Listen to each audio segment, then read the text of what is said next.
नहायत ही रहने वाला है। तो आज मेरा व्लॉग मैं शॉर्टली बनाने जा रहा हूँ। इसमें मैं शॉर्टली ये बात करूँगा कि पाकिस्तान की खैरियत पीसफुल पाकिस्तानी ही पाकिस्तानियों के मुफाद के लिए ज़रूरी है। पाकिस्तान में हमेशा कोई भी सियासतदान आया है जो 1947 के बाद 50-50 के बाद ही यानी कि ये क्लैश सिस्टम पाकिस्तान को तोड़ने का निज़ाम या लोगों का रुझान जो था, ये शुरू से पाकिस्तान को एक आंख ना बांधता था। ख़ास तौर पर इंडिया हो या इसराइल जैसे जो है लोग, जो शैतान पौड़ी करने वाले कुछ पॉलिटिशियन थे पाकिस्तान के अंदर भी पाए गए, जिन्होंने फ़ौज को पाकिस्तान के ख़िलाफ़, और ये बाद में एक नज़रिया इंडिया बनाया गया कि हमेशा पाकिस्तान जो है, पाकिस्तान में आवाम और फ़ौज में आपस में प्यार बहुत ज़्यादा है। तो इसको तोड़ने के लिए हमेशा नफ़रतें फैलाई गई, चाहे वो फ़ौज की तरफ से नफ़रतें या फ़ौजी की क़यादत में कुछ मिसालें कि वो कहते कि मुल्क के गरदार करने वाले कुछ जर्नैल करनैल ख़रीदे गए। तो इसी तरह मौजूदा हालात जो है 2024 और 25 आने वाला है, अल्लाह करे ये आने वाला साल भी एक ख़ास तौर पर आम पाकिस्तानी शहरी के लिए अच्छा हो, और पाकिस्तान वास्ते इतना अच्छा हो कि चाहे वो सिंधी बलोची पंजाबी कश्मीरी जहाँ जितने भी रहने वाले सारे भी ना अमन और सुकून ना रहन, क्योंकि पाकिस्तान के हालात बेहतर होंगे, आम इकनॉमिकली बेहतर होएगा तो आम आदमी बेहतर होगा, उन्हें टुकर पानी भी लभेगा। अगर वो टुकर पानी नहीं लभदा, इन्हां सियासतदानां ने जे आपस की लड़ाइयाँ की रखियाँ, आने वाले वक्त में बहुत बड़ा एक इनकलाब ही आएगा या पाकिस्तान टुटेगा। रियल मैं कह रहा, मैं कोई एडा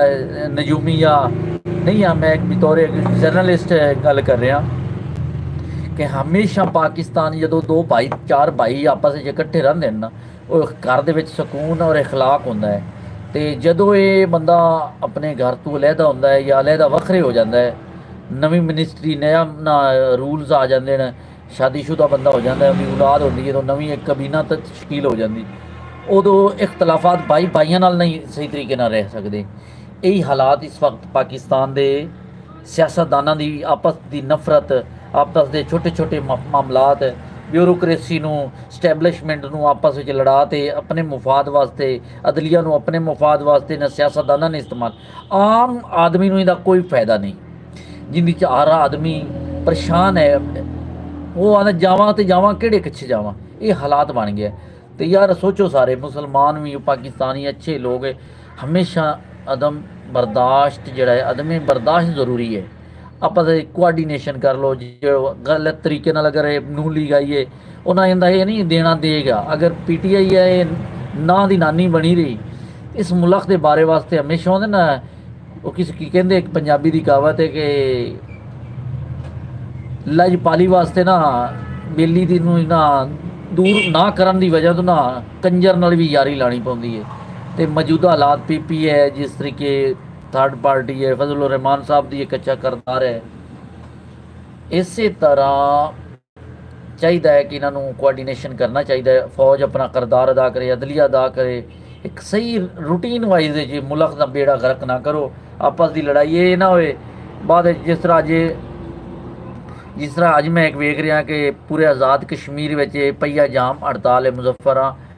मुजफ्फराबाद भी है। तो लिखो उत्थे लॉबी कौन काम कर रही है? Indian lobby.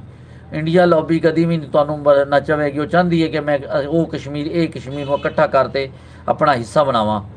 तो यार कम अज़ कम तुसीं देखो आपस की लड़ाई वजह तो ये ना बाद पछतावना रहे, जिवें